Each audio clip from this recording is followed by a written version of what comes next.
যে নিশ্চয় আমার নামাজ এবং আমার সকল ইবাদত, আমার জীবন এবং আমার মৃত্যু সবকিছু আল্লাহ তাআলার জন্য, যিনি সমগ্র জগতের পালনকর্তা। আল্লাহ তাআলা রাসূলুল্লাহ সাল্লাল্লাহু আলাইহি ওয়াসাল্লামের প্রতি ইরশাদ করেন,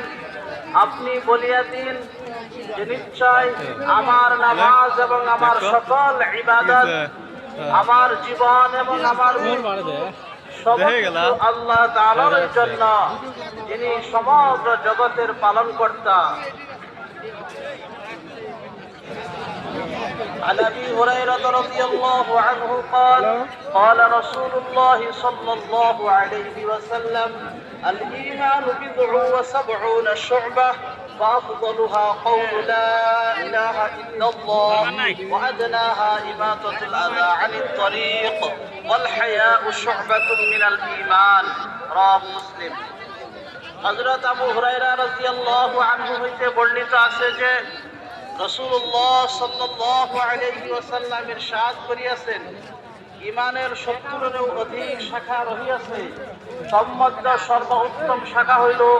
লা ইলাহা ইল্লাল্লাহ বলা, এবং সর্বনিম্ন শাখা হইল রাস্তা হইতে কষ্টদায়ক জিনিস সরাই